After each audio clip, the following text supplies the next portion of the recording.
Hello दोस्तों, स्वागत है आप सभी का मेरी चैनल कृतिक स्टोरीज में। आज मैं आपको बताने वाली हूँ भादव अमावस्या की पौराणिक कथा। भादव अमावस्या इस बार 2 सितंबर 2024 को मनाई जाएगी। चलिए जानते हैं।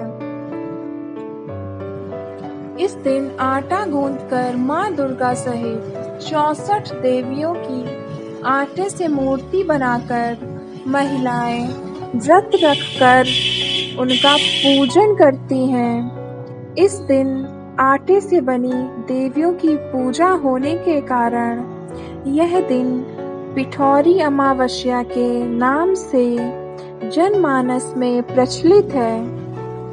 पौराणिक शास्त्रों में भाद्रपद अमावस्या के दिन कुशा इकट्ठी करने की मान्यता है। इसे पिठौरा, कुशोत्पाटनी, कुशग्रहणी अमावस्या आदि नामों से भी जाना जाता है। इस दिन सुहागिनें व्रत रखकर भगवान भोलेनाथ और देवी दुर्गा का पूजन करती हैं। यह दिन पितरों की तृप्ति, पिंडदान, तर्पण और वंश वृद्धि के लिए अधिक महत्वपूर्ण माना जाता है। अमावस्या की शाम पीपल के पेड़ के नीचे सरसों के तेल का दिया जलाने और पितरों का स्मरण और शिव जी और शनि देव की आराधना करने से जीवन में चारों तरफ से लाभ ही लाभ मिलता है। पिठौरी अमावस्या या भादव अमावस्या की कथा क्या है? इस अमावस्या की व्रत कथा के अनुसार बहुत समय पहले की बात है। एक परिवार में 7 भाई थे। सभी का विवाह हो चुका था। सबके छोटे छोटे बच्चे भी थे। परिवार की सलामती के लिए 7 भाइयों की पत्नी पिठौरी अमावस्या का व्रत रखना चाहती थी, लेकिन जब पहले साल बड़े भाई की पत्नी ने व्रत रखा तो उनके बेटे की मृत्यु हो गई। दूसरे साल फिर एक और बेटे की मृत्यु हो गई। 7वें साल भी ऐसा ही हुआ। तब बड़े भाई की पत्नी ने इस बार अपने मृत पुत्र का शव कहीं छुपा दिया। गांव की कुल देवी माँ पोलेरम्मा उस समय गांव के लोगों की रक्षा के लिए पहरा दे रही थी। उन्होंने जब इस दुखी माँ को देखा तो वजह जाननी चाही। तब बड़े भाई की पत्नी ने सारा किस्सा देवी पोलेरम्मा को सुनाया तो देवी को उस पर दया आ गई। देवी पोलेरम्मा ने उस दुखी माँ से कहा कि वह उन सभी स्थानों पर हल्दी छिड़क दे जहाँ जहाँ उनके बेटों का अंतिम संस्कार हुआ है। तब बड़े भाई की पत्नी ने ऐसा ही किया। जब वह घर लौटी तो 7 पुत्रों को जीवित देख उसकी खुशी का ठिकाना ना रहा।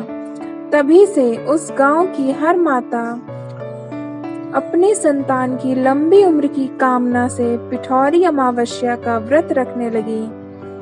आज के दिन यह कथा सुनी और पढ़ी जाती है।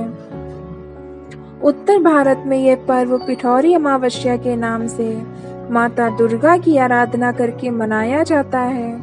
वहीं दक्षिण भारत में यह त्योहार पोलाला अमावस्या के रूप में माँ पोलेरम्मा, जिन्हें माँ दुर्गा का ही रूप माना जाता है, की पूजा अर्चना के साथ मनाने की परंपरा है। चलिए जानते हैं कि भादव अमावस्या के दिन कौन कौन से धार्मिक कर्म किए जाते हैं। इस दिन प्रातः काल उठकर किसी नदी, जलाशय या कुंड में स्नान करें और सूर्य देव को अर्घ्य देने के बाद बहते जल में तिल प्रवाहित करें। नदी के तट पर पितरों की आत्मा शांति के लिए पिंडदान करें और किसी गरीब व्यक्ति या ब्राह्मण को दान दक्षिणा दें। इस दिन काल सर्प दोष निवारण के लिए पूजा अर्चना भी की जा सकती है। अमावस्या के दिन शाम को पीपल के पेड़ के नीचे सरसों के तेल का दीपक जलाएं और पितरों को स्मरण करें। पीपल की 7 परिक्रमा लगाएं। अमावस्या शनि देव का दिन भी माना जाता है, इसलिए इस दिन उनकी पूजा करना भी जरूरी है।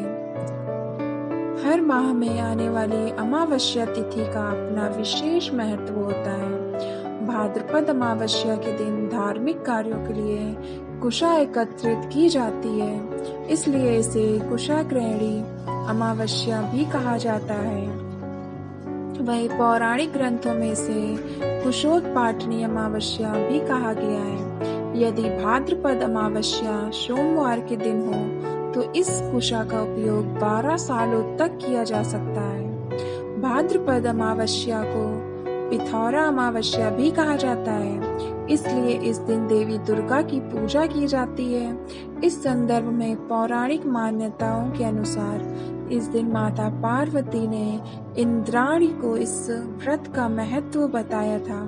विवाहित स्त्रियों द्वारा संतान प्राप्ति एवं अपनी संतान के कुशल मंगल के लिए उपवास किया जाता है और देवी दुर्गा की पूजा की जाती है। इस प्रकार थी भाद्रपद अमावस्या की पौराणिक कथा। अगर आपको भी ये स्टोरी अच्छी लगी हो तो प्लीज़ वीडियो को लाइक और शेयर जरूर कीजिएगा अपने फ्रेंड्स के साथ। मेरे चैनल को सब्सक्राइब कीजिए ताकि आप ऐसी वीडियोस आगे भी देख सकें।